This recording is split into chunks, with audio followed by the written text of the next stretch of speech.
So one of the best kept secrets in all of finance recruiting is how much geography impacts your ability to find jobs. A lot of people, when they start their careers, are pretty obsessed with going to New York, working in New York, because it's the financial center of the entire world. But a lot of investment firms are scattered throughout the United States, and if you understand these differences, you can really have an advantage when you're going through recruiting. So let's start by looking at overall market share of investment bankers. And we're using the same data set that we use for our target school list. So it's probably not a surprise, but the vast majority of top bulge bracket and elite boutique jobs are going to be in New York. And a lot of people understand this. A lot of companies and firms are headquartered there. So it makes sense that people also want to work there.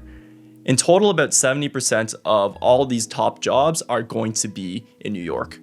However, there's a bunch of other cities that also have good populations that are historically a lot less sought out. In second place, we have San Francisco and the Bay Area. They have about 9% of all the bankers in the United States. Then Houston, Chicago, and LA all have about 3 to 4%. Now, what's interesting about this population breakdown is that a lot of people, probably more than 70%, still are focused on getting jobs in New York. So this leaves a lot of opportunity for non-targets, for people coming from different paths to target these offices. If you just do a quick LinkedIn search and you look at specific firms and look at the satellite offices in San Francisco or in other cities, most of the times they'll have slightly less traditional credentials. They might not have gone to Ivy Leagues. They might have just gone to a regional school that has a good relationship with that city, or maybe they're coming from a non-traditional background. It's something that I've noticed, but I feel like this is really substantiated. Personally, I worked in both the Bay Area and New York, and I understand why, as a young person, you might be attracted to New York. But if your only focus is getting the best job possible and moving your career forward in finance, then it makes a lot of sense to target the West Coast specifically. And I think a reason why I want to highlight the West Coast specifically is because tech has become such a big part of our economy that every single private equity firm, investment firm needs to focus on tech. So they need to have a presence out on the West Coast. So what I want to show you next is going to highlight how there's so many more available investment jobs on the West Coast than people think. Here's a list of the top mega funds in the world ranked by AUM. Now, 19 out of 20 of them have an office where they're doing private equity in New York or somewhere on the East Coast, but probably New York. But if you look at the West Coast column, 15 out of 20 of them all have offices in the Bay Area or San Francisco. What a lot of people don't realize about these mega fund classes is that there are so many jobs out on the West Coast, and headhunters often have a little bit more difficulty filling these spots. There's a ton of East Coast focused headhunters and only 2 or 3 West Coast focused headhunters. And if you think about the proportion of bankers, there's 7 times the amount of New York bankers than there are Bay Area bankers.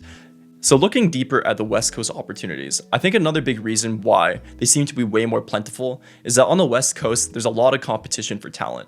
You have big tech companies trying to poach people with their cushy, nice lifestyles, and you also have a lot of venture capital firms competing for that same investment banking talent. So there's a lot less investment banking talent to go around, but proportionally speaking, there's about a similar amount of private equity and investment jobs. So a lot of people after their banking position in New York will make the pilgrimage out west. And if you have the foresight to do that, if you can position yourself to headhunters, then you can be in a huge advantage over your peers. Because a lot of people are going to go for these jobs anyway, so if you can label yourself as that kind of person, then you have a huge leg up. Another factor is that if you go work on the West Coast, a lot of your work is bound to be more tech-oriented.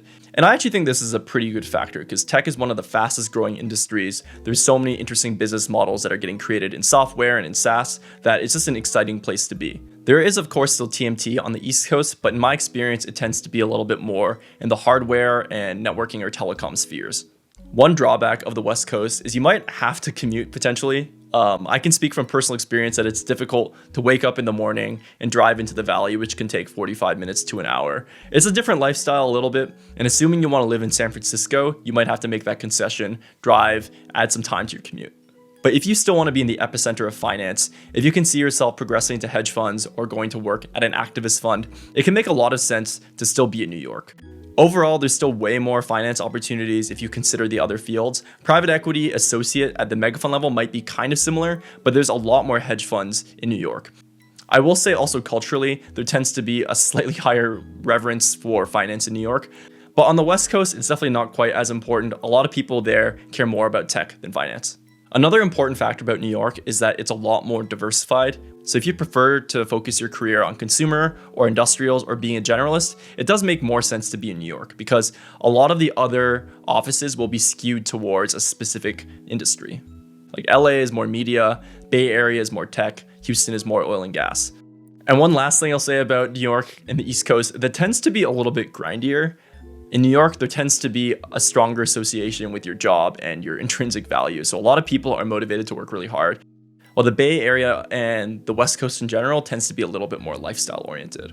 All things considered, I think it is really important that you think about the city you want to grow your career with.